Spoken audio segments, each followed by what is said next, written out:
Our World in 2074. Hello everyone. Welcome to our channel. This video series is designed to give you a glimpse on what life on Earth will be like in 2074 or 50 years from now. How artificial intelligence in its advanced form will transform our planet and our civilization. The two greatest mysteries in all of nature are the mind and the universe. The human brain has around 86 billion neurons. This is almost as many as the stars in our galaxy, the Milky Way. With over 100 trillion neural connections between these neurons, the human brain can perform 10 quadrillion calculations per second, the same as a computer the size of a large city. Yet, everything happens from the shoulders up. The domain of space-time is the privilege of this small organ in humans. The human mind has an ability which distinguishes us from animals, the ability of projecting the future. Other creatures, take for example your dog, does not know of tomorrow. Dogs live in the moment. They don't anticipate tomorrow or grieve for yesterday. They only know what is in their life now. It's important to note that while animals show behaviors suggesting some understanding of future events, it is very different from our human concept of tomorrow. Their understanding is tied to specific events or needs rather than an abstract notion of future time. So, let's embark on this journey to explore what life on Earth will be like in 2074 or 50 years from now. We'll start with part 1. In this part, we will revisit the past industrial and scientific revolutions that we have had and how these revolutions have changed everything. This will allow us to draw a trajectory of our possible future. The first industrial revolution started around 1760s. It all began in Britain with the invention of the steam engine and the mechanization of textiles. The manufacturing industry was transformed forever. Work that once took days now took only hours. This new era of production led to the race for control over raw material and resources, resulting in the rise of colonization. The creation of factories created new jobs and a boost to overall economic growth in the Western world. This era also gave rise to our modern-day schooling system of structured schools and colleges, with a curriculum and discipline designed around creating a workforce to support the massive demand of factory workers and managers. The Second Industrial Revolution began between the 1870s and 1914 and lasted until the early 1950s. This was characterized by the rise of electricity and the invention of the internal combustion engine. These advancements led to mass production and the creation of consumer goods on a large scale. The assembly line invented by Henry Ford was also a product of this revolution, and with it, the manufacturing process became more efficient than ever before. Factories produced cars, buses, commercial and military aircrafts, television, refrigerators, vacuum machines, washers and dryers, and all sorts of other consumer goods. Nuclear bombs, high-rise buildings, and a trend towards urbanization were also notable entries into our civilization in this era.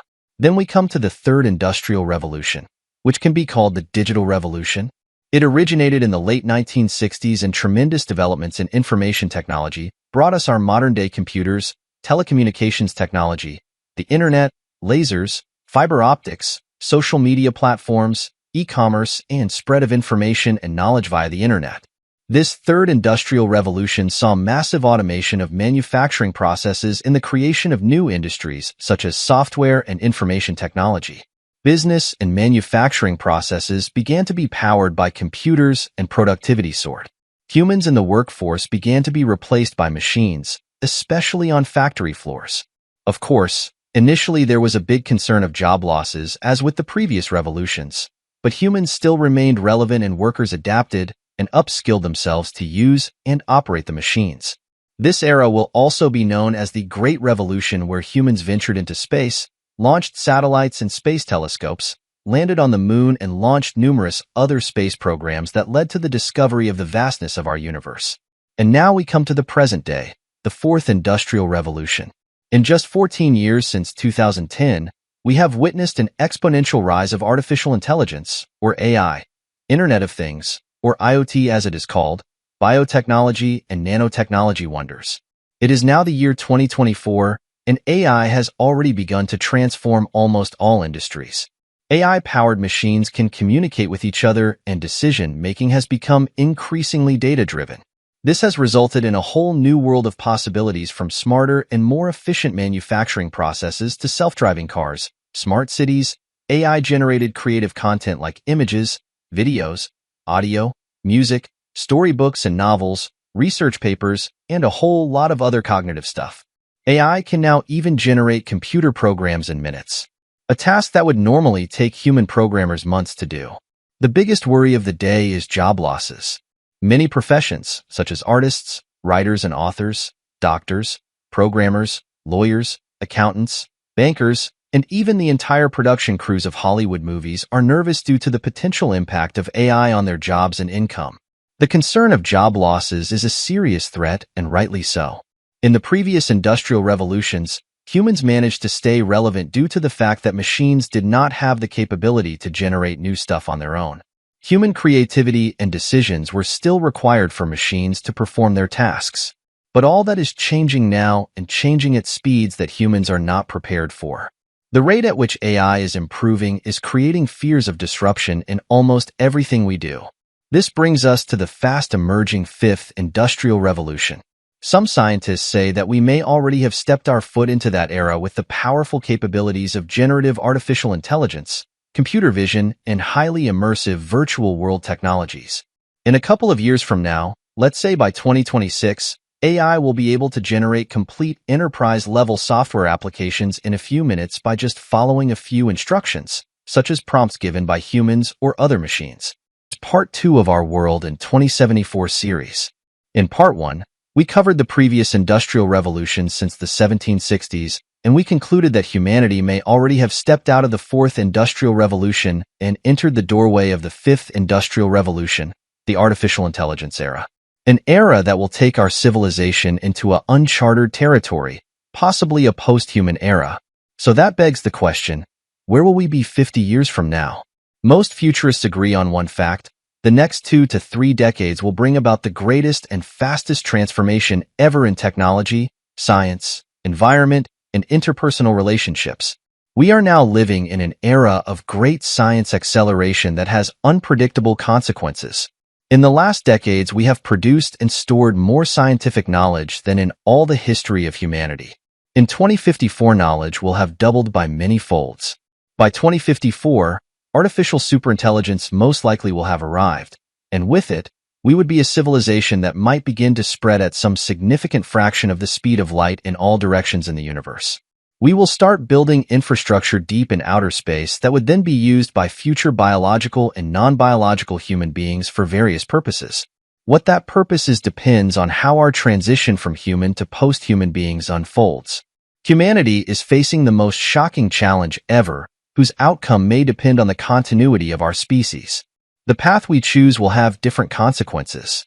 In the best-case scenario, we could imagine super happy humans living immensely wonderful lives, doing things we can't even begin to imagine, feeling ecstatically blissful and living for unlimited lifespans for thousands of years, interacting, creating, and experiencing virtual worlds. But this wonderful and blissful future could also be a completely synthetic and meaningless life as measured by our present standards of happiness. The future of 2074 could be dark, horrible, and dystopian. A few powerful and ultra-rich humans may form a master race, and the rest of humanity reduced down to useless creatures that are produced and discarded at will. This too is a possibility. In the end, the future of humanity will depend on the utility function of AI that achieves superintelligence, and that superintelligence then will be in a position to shape the longer-term outcomes. So a good future depends on whether, as a species, we can sufficiently resolve our cultural, territorial, religious, and ideological conflicts and agree on a common AI ethics definition to overcome biases and the control problem in time. But eventually we're going to get to the point where we have to decide what is a machine and what is a human, and that process has already started. It does appear that we are already nearing a decisive moment in history. The events unfolding over the next 2 or 3 decades will decide what happens to life on Earth for humans and all other life forms, creatures, and vegetation that depend on planet Earth for their survival for the remaining 2 to 3 billion years of planet Earth. Why 2 billion years? Well, in 2 to 3 billion years from now, our only energy source, our sun, will have expanded in size to swallow our entire solar system. If humanity and other species do not abandon Earth and find other habitable spaces outside our solar system, by the next 2 billion years, everything humans have worked for will end forever anyway. So, Humanity is truly at a decisive moment. Our entire civilization will change more in the next 20 years than the previous 3 centuries. We are at a point of exponential change, for survival or for extinction. We are now at the point where lots of science fiction is becoming science fact. Exponential change is all around us. For example, take Moore's law, the doubling of circuit densities every 12 to 18 months. The exponential phenomenon really means that we cannot count as 1, 2, 3, 4, 5, etc. We now have to count in terms of exponentials such as 2, 4, 8, 16, and so on. In 10 years, we will be at 128, that is 30 times as much as today, and if we go these 30 steps, we are at 1 billion. The result of this exponential power is that by 2030, we will all carry 1 million times more powerful artificial intelligence-powered supercomputers in our pockets. We would be able to do our own DNA analysis in just 14 seconds. By 2050, each human possibly will have a computer that has the capacity of all human brains. That's roughly 10 billion brains. What's interesting is that people look at the exponential phenomenon as if there is something exotic about it. But in fact, we're surrounded by exponentials today, not just in technology, but also in the biological world. 2 cells doubling over 9 months gives you 1 trillion cells. And what do we call that? It's a baby. Exponentials in biology is the miracle of birth. We see exponential growth everywhere around us. We are absolutely living in an age of exponentials, but culturally accommodating ourselves to that change is what is creating the tension in global society today. The smartphone will no longer be the best-selling product ever. We walk exponentially in a one-way process for an inevitable lightness of matter. We witness dematerialization of technology, around us spawning an invisible intelligence network. The computer will no longer be on a desk. It will be spread and installed in our eyes, in our hands, in our feet, and possibly in our brain. It's the new age of transparency. Computers will become invisible. Intelligence will be everywhere and nowhere like electricity today. Everywhere you go, you know that there is electricity. It is in the walls, the floor, the ceiling, everywhere, but yet it's nowhere. Electricity is invisible. That's the way intelligence will also be. You'll walk into a room, you'll simply talk to the walls, and the walls will talk back to you. And when you want entertainment, you will mentally connect to the internet. The internet will become a brain net where emotions, feelings, sensations will be transcribed around the planet Earth almost instantly. Internet of Things, or IoT, means to connect devices to connect machines, to connect the buildings, so that we can have and use more information than today. Some people are saying we're going to have 500 billion connected devices in the world in 2025. Cars, airplanes, engines, trucks, food, shops, everything, and eventually several trillion connected devices. As an example, today we are using around 12% of the data we could use. So this is what we are going for when we talk about Internet of Things, to get the data to create also more data to make data available, and finally then to use the data and create value out of it. And chances are that your refrigerator will be in conversation with the network, and you won't even realize that you were running low on milk, but it's delivered just in time. Nature is made known in formulas that the brain decodes and translates into scientific advances. The ability to create artificial intelligence is another step whose scope is still fully unknown. This concludes Part 2 of Our World in 2074. Part 3 of Our World in 2074 series. We're in the middle of a sensor revolution. We first created computers, then we networked them together and created cyberspace. And now we're giving them eyes, ears, smell, and other sensory organs and tasking them to observe and manipulate the world on our behalf. And in the next phase, we'll give them superintelligence. These AI robots will be creatures that are able to observe the environment in which they are integrated and will move around and make decisions according to objectives set by humans. Currently, robots are at level 1 of consciousness. They know how to locate themselves. They are gradually evolving to level 2, that of emotions. The next level is the ability to plan the future. It is estimated that by 2050, they'll replace more than half of the professions performed today by human beings, professions such as carpentry, plumbing, electrical, gardening, housekeeping, cooking, warehouse workers, security guards, policing, etc. It is very likely that by 2050, advanced nations like USA, China and Russia will have replaced more than 50% of their fighting force with robots. Robot battalions will be in the front lines. The robotics industry will be bigger than the automobile industry of today. As soon as robots become more capable, they will live with us in many different ways. And there is no reason why we should not rely more and more on robots like we rely on washing machines, computers, and on whatever that helps us in achieving our aims, goals, and vision. This raises the real ethical question. What will be our relation to these robots once they are cognitive and are more aware of their environment and start developing their own particularities? We are just scratching the surface to that question. We are not sure if in 50 years we will have found uniform answers, or different cultures might develop very different answers to this question. But what happens if they turn against us? Our most advanced robots today can read, walk, run, climb mountains, traverse difficult terrain, and interact with people. But when it comes to intelligence, they are nowhere near a human being. But in the next 25 years, they will become nearly as intelligent as humans. At that point, they could be dangerous, because they will have a will of their own. They'll have a consciousness of their own, an agenda of their own which may not include humans. How would humans know if they have murderous thoughts? And what would humans do if robots have destructive thoughts? These and several other such questions remain unanswered. By 2050, not only robots will be extremely intelligent, but we may see an improved human species, far removed from the randomness of nature and determined by the choices of human beings themselves. While currently everybody is obsessed with AI and digital technology, but behind this is a much bigger revolution. The biggest changes are going to happen in biology, and they are in the human organism itself. It's possible that in the next 25 to 30 years, human brains have reached levels of intelligence never before achieved, and that the choice of eye color or baby's hair becomes a human choice. Genetic manipulation opens a new chapter in the creation of synthetic life.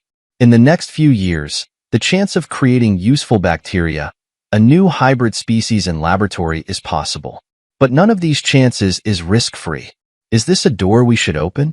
We're right on the cusp of a shift from digital technology to biology that is going to grow exponentially. And a way to get a sense of this is if you went back to 1900s, the first third of the last century was shaped by chemistry and chemists, the middle third was shaped by physics and physicists, it was a materials revolution, and the final third was electronics and digital technology. We're in the early stages where biology is growing faster and changing more rapidly than digital technology is, but we don't quite see the consequences yet. We live in the pre-incorporation of technology in the human body era. The transhumanism has started knocking on the door. The number of humans with computer chips in their bodies is rising in Asia, Europe, and America. We have cases now where the victims of tetraplegia or mental illnesses gain new hope with intracranial devices. Neuralink is a company that creates a chip implant that is a generalized brain interface to restore autonomy to those with unmet medical needs. It is possible that in 100 years, the intersection between technology and human capabilities will create a large network of brains that communicate mentally with thought. As scientists move forward with the human brain decoding, new windows open for the human-machine fusion, such as the power of recording memories and sending memories and sensations to others. Imagine, in the future we'll wake up in the morning, push a button, and watch the dream that we had the previous night. And when we go to sleep, a machine will keep producing a video of images of what we are dreaming of. This is not science fiction, this is almost science fact now. Are we going to put technology inside our bodies? Of course. We will without a doubt over the next several decades find ways to augment human cognition and human abilities with biologically based machines. Augmenting human intellect is absolutely something that we are moving towards. The concept of intelligence augmentation, or IA, is not new. Artificial intelligence, AI, was a term coined by John McCarthy, Stanford professor in 1958, and he said this is going to create supercomputers that are smarter than we are and evolving faster than us and presumably replace us. On the other hand, intelligence augmentation, or IA, was a term coined by Douglas Engelbart, a Stanford researcher, and he said no, the point of all these more powerful machines is to create ever more powerful tools that augment and enhance human intelligence. It is very possible that the future may be intelligence augmentation. The machines may not completely replace us. We may have a very deep symbiosis between man and machine. Another term emerging for this concept is ACI, or Artificial Capable Intelligence. When human brains connect to computers through brain-to-machine interfaces, a whole new revolution emerges in the way we view the world. For example, humans will be able to send emotions of their experiences in form of mental images to others and also record their memories as those thoughts emerge. Alzheimer's disease may be the disease of the century, with millions of people just wandering the streets wondering, who am I? Where do I live? They're going to have a button.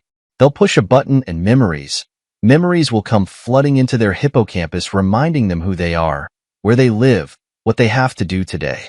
If you want to learn calculus, you have to learn mathematics first. Maybe students will just push a button, and all of a sudden they will understand higher mathematics. The idea that you could take a human mind and upload it into a computer seems something impossible now, but with improved technology can be doable. In that case, you would invoke a 3D, lifelike and identical hologram of the original person that would have the same memories, personality, and the ability to think and talk as the original human. If this can be accomplished, then when we go to a library and want to learn about a historic figure, we will talk to a holographic image of that person. The hologram looks, talks, and has all his mannerisms, memories, and all the biographical information of the original person. A little bit further down the line, we may become immortal. Our great-great-grandkids will go to the library and talk to us, conjure up who we are, and we'll leave a digital fingerprint, a footprint of all our habits, our memories, our sensations, and we'll have an interesting conversation with our descendants, even if we have long since passed away. And what's beyond that? Beyond that is the digitalization of the entire human brain. All 86 billion neurons and over 100 trillion neural connections. This is called the Connectome Project, and its aim is to map all the neural connections in the brain to uncover the insights into the details of the wiring of the brain, how it works, and how its structure underlies its many functions. Which raises the question, when we die and our connectome lives on in a computer, are we really dead? Think about that. This is called digital immortality. We live in the era of genetics intersection with nanotechnology and artificial intelligence. The transposition of borders bring multidisciplinary revelations with scopes never before imagined. Genetics will allow the control and evasion from various diseases. It will slow aging and prolong life. Our grandkids may have the option of perhaps hitting the age of 30 and stopping. They may like being 30 years of age for many decades to come. Of course, we don't have the fountain of youth, but it's definitely possible that in the coming decades we'll be able to unravel the genetics and the chemistry of the aging process and therefore begin to stop the aging process. Just 10 or 15 years ago, we did not know what aging really was. Now we do. We now know that aging is the buildup of error in our body. It is genetic error, cellular error, and molecular error in our body. We now know that there are error-correcting mechanisms, but eventually these mechanisms wear out too. That's why we age and die. Another development that will impact human longevity is synthetic organs. Human organs are being printed on 3D printing devices, and it's very exciting because there's an obvious great use case for it. Current state-of-the-art in organ printing involves printing the structure and shape as the foundation, where actually the cells grow on. We can create a 3D geometry of an organ on which the living human cells are injected, and the cells grow into the organs. The easier ones to print are organs like the skin because it is not very complex 3D. Other simple organs like bladders, livers, pancreas are being worked on, and in a couple of decades from now, we may see direct 3D organ printing instead of growing cells on 3D geometry. We are now beginning to create a human body shop just like an automobile body shop where you order a fender or a steering wheel or a new car. We can now grow in the laboratory skin, bone, cartilage, noses, ears, heart valves, bladders, windpipes using our own cells, so there is no risk of our body rejecting the organ. As you must have guessed, synthetic organs and using bioengineering to slow down aging will mostly benefit the rich and privileged class of humans, as it is they who want to live forever and keep enjoying their self-compounding investments and wealth. The poor, on the other hand, only extend and prolong their misery. So if AI in its future form continues to benefit the rich and powerful, we'll have greedy, cruel, and indifferent humans living forever while the rest may not choose to live forever. This goes back to a point that was discussed earlier, and that was a good future depends on whether as a species, we can sufficiently resolve our cultural, territorial, religious, and ideological conflicts and agree on a common AI ethics definition to overcome biases and the control problem. This is a monumental task and requires rethinking of what it means to be human. Questions such as, does human life, regardless of whose, have more value than money, power, ideology, religions, and cultures? Obviously, this is just one of the many questions whose answers will have to be etched into an artificial superintelligence to create a just and fair world. It's likely that in the next 50 years, the human beings develop their skills and ascend to the next level. Perhaps that level is superior spirituality and indifference to materialism. The ability to simulate the future has been a motive for human intelligence evolution. How far we'll go depends on what we can balance between the potential of technology and the threats of everyday life. Will the disputes over land, gold, oil and gas, water, fisheries, food resources, cultures, religions, and ideologies prevent the human species from fighting their real battle for survival? This must be decided by the 99% of the human species, and not by the 1% who control all the strings to the dreams and hopes of humanity at large. Not by the kings, presidents, and prime ministers of nation-states, and certainly not by the United Nations, World Bank, IMF, or the World Economic Forum. This brings us to the conclusion of our three-part series, Our World in 2074. We hope you enjoyed the programs and found the information thought-provoking. The more you know about AI and biotechnology advancements, the more you will be able to contribute to meaningful discussions on the ethics and control of these technologies. AI might be the last and final invention of humans, and it is crucial to ensure that it is used to benefit all of humanity, not just a select group of people. AI has the potential to truly change our world, and it's essential that this change is real and not merely confined to slogans and rhetoric. Thanks for watching, and do subscribe to our channel to stay informed on future topics on AI and its implications.